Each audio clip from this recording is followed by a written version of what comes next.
Good morning, Soul Tribe.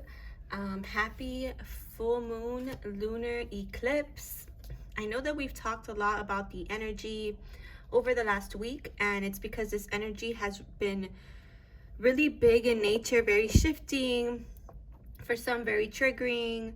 And so, a lot of the lives that I've done in the past week kind of spoke to the eclipse energy, but I did want to come in on the day of and just see if we picked up anything differently than what we had already seen, but also just to give you guys some support. Okay, so we are going to be looking at the eclipse energy from different angles. Up here I feel like it's the shadow aspect of the eclipse, while down here it's the I don't want to say more positive, but I want to say more shifting energy. But let's start on the bottom of the decks, right? Because the bottom of the decks for me are theme energy markers. Okay, and I was really surprised with some of these, to be honest with you. Okay, so bottom of the deck for the moon oracle, we have work through your fears, new moon in Scorpio. We did have the moon in Scorpio, I think it was like a day or two ago, and some of you may have felt this. You may have had compulsive, obsessive, possessive behaviors come up, jealousy, things of that nature. Again, these are deep-seated wounds related to not feeling worthy, not being chosen. For some of us, it's inner child wounds. And Spirit is saying that through this full moon eclipse and into the next new moon eclipse, and through the next new moon eclipse, we will be working through our fears, right? And I had to combine two videos there, so hopefully that works out, because my alarm went off. So for some of us, we may have situations that are interrupting. I'm hearing homeostasis, like our equilibrium during the eclipse season. This is totally normal. Again, if you do feel these fears coming up, Spirit is saying they're coming up for a reason. There's so many transits happening, right? And for the new moon, I always buy a candle kind of to light and honor the energy. And I was called to purchase the Pisces moon, and it's because the Pisces candle, I'm sorry, they get Pisces moon. I have big placements in Pisces, in I forget now what it is, but I have my Neptune, I believe, in Pisces, or Pluto, one of those. No, Pluto I have in Scorpio. But anyways, Pisces is about connecting to all. It's about being intuitive. It's about going beyond the physical, right? The unseen, stepping into the unseen, into the void, and trusting in cosmic intelligence, in the divine plan over our life. So and there are some big aspects in Pisces as well. That's just the energy that called to me from this this lunar eclipse. For you, it may be the Sagittarius energy, or for others, it may have been the Scorpio energy from a few days ago.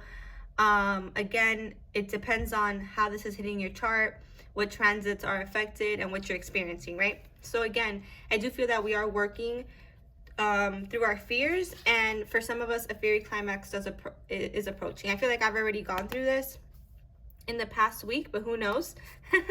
Because you never know with the eclipse. Look at this. This looks like an eclipse too. So, well, it's a new moon. A new start is coming though, okay? So you guys, as long as we're aligning our thoughts to what we want and not to our fears, but we're feeling our fears and releasing our fears, and just acknowledging that they're there and where they come from, that's enough, right? That's the shadow work that needs to be done. And I did pick this number card for the week. So if you're seeing 666 this week, of course, for those of you who resonate with this from a religious perspective, 666 holds the vibration of unconditional love. It holds the vibration of thoughts manifesting, of balance. It says, raise your vibration, choose peace and harmony in your thoughts and with others. So again, working through our fears in our mental body is big during this eclipse. Okay, on the bottom of this other deck, we have the Tsunami card, which says wake up call, and the ocean ebb and flow. So lots of watery energy, even though this eclipse is in Sagittarius. Again, that's why I feel like I was called to the Pisces energy. The tsunami and this wake up call, I almost thought of pulling the book, because I generally just read intuitively, but sometimes there's something more in the book. So I feel like with the ocean, And you know what? Pisces is represented by the body of water, the ocean body of water as well, because it's expansive, right? So it kind of goes with what I've been intuitively feeling. Tsunami just feels like a crash of emotions, something that wakes us up, maybe through our fears. You know, we step into our emotions, we realize what they're telling us, and we ease. We after we feel and release them, we ease back into the ebb and flow of things, which is how we use this energy to our not to our detriment, but to our benefit, right? Oh my gosh. And it opens to the tsunami page. So wake up call, one of the scariest and most and more destructive of natural phenomena, along with volcanoes, earthquakes, hurricanes, and tornadoes. A tsunami occurs when a large volume of water is suddenly and rapidly displaced. It's triggered by an undersea disturbance, typically an earthquake or a volcanic eruption. This causes a series of powerful waves to travel across the ocean.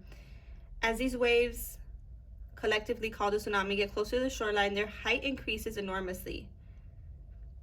This receding is a clear sign of an impending tsunami. We can't outrun the wave that follows, but we can avoid being swept up in the destruction by moving to higher ground. You are getting a wake-up call. It may even be in the form of a significant loss or other dramatic event in your life, typically one that you are not prepared for initially. You may feel stunned at first, surprised by the unexpected events that are occurring, yet you also know that it is time to draw back the curtain of avoidance and denial and confront the truth that exists in the subtext of this event. You are experiencing a real-life drama, so there's no need to amplify it more than it already is. Often when you look back after something like this has passed, you can recall signs that foreshadowed its happening. Yes, remember we were getting the volcano and the volatility card a lot in the lives that I did previously. So again, we were forewarned that something was going to come and shift. For some of you, this may be in a spiritual way. For others of you, this may be in the physical way. But I really feel it has to do with our emotions and our stability, right? Let's see. There may have been obvious clues that you ignored or omens that were subtle, so they were easy to dismiss as imaginings of the mind rather than the voice of your instincts. There are many anecdotes about animals operating purely on instinct, picking up on clues and naturally seeking higher ground before an approaching tsunami reaches the land. To negotiate this wake-up call, listen closely to your instincts while at the same time seeking the higher ground of spiritual truth. So again, I feel like for some of us, our emotions are caused this tsunami kind of effect. Maybe we were pushing too hard towards something and something ended because of it.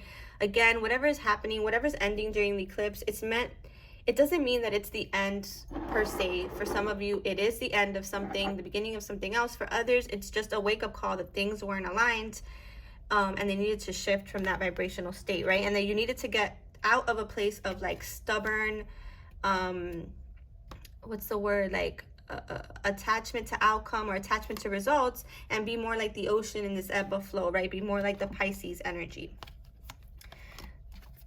All right, so on the bottom of the energy deck, we have the door to romance, and this was actually the most surprising card to me that came out, because I haven't really, yes, I feel that at least for myself, and I'll speak for myself in this way. For me, I felt like the eclipse energies generally focus us on ourselves, our emotions, our shadows, what we're eclipsing out of our life, what's coming to an end, what we want to bring in.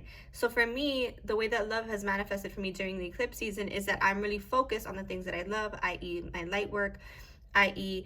my goals, my aspirations, things of that nature. But door to romance it's not even a door to love, it's a door to romance. So there is also this energy, and I do feel that the twin flame energy has been intense. I feel like we are feeling our counterparts pretty strongly.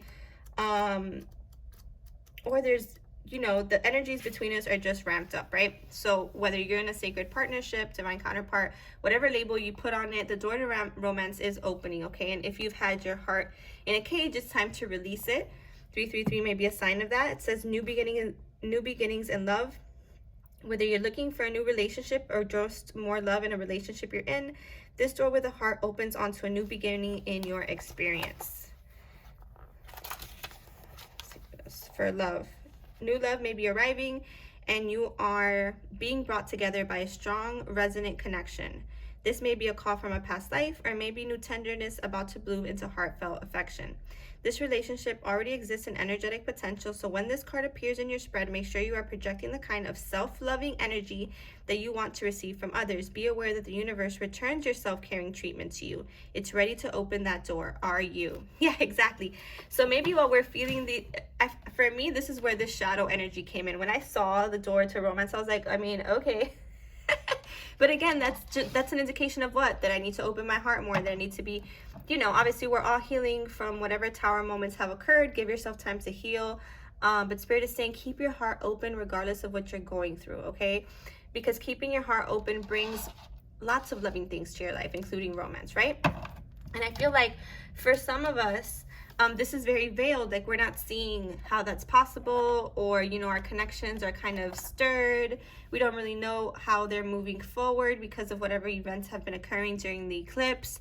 They've made us feel, lots of yellow here, a bit insecure, a bit lacking of confidence in regards to love and romances. And Spirit is saying that's because you've had to surrender your attachment to results regarding love and relationships and your emotions. And it says the formula for success is to do all you can to make things happen, then let go of the results.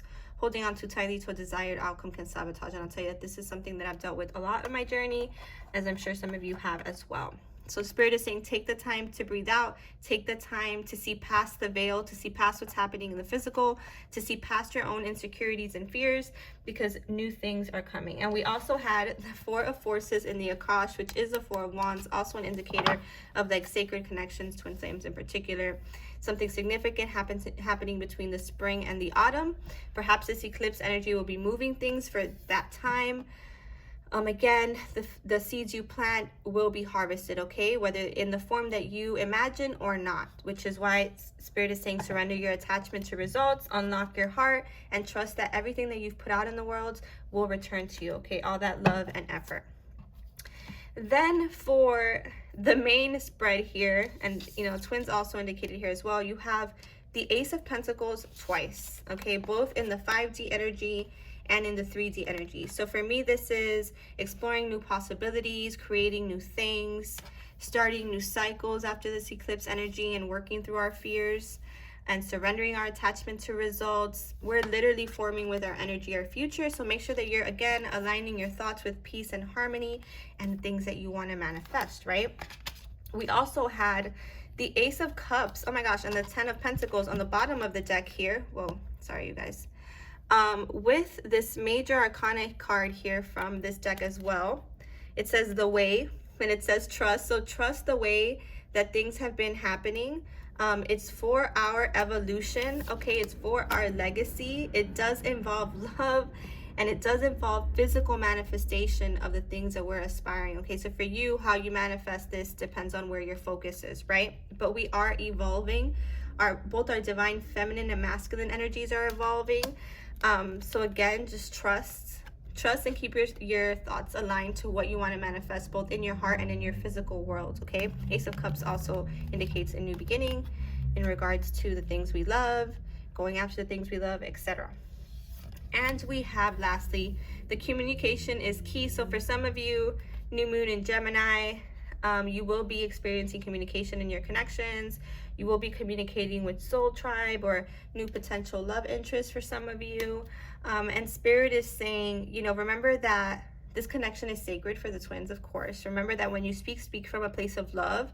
Surrender your attachments, surrender your fears. Things don't have to look the way you want them for them to still be valid, right? And again, this is about evolving as a unit, evolving as counterparts, evolving on our sacred journeys, okay? And our affirmation is, I am sacred, okay? This is a sacred journey. Our process is sacred, and most of us have a higher purpose because of it. So sending you all so much love on this full moon eclipse. I hope I send you lots of ebb and flow energy, Pisces energy, to connect to all that is, to connect to your heart, to connect to the love, and to release the fear. Take care, you guys.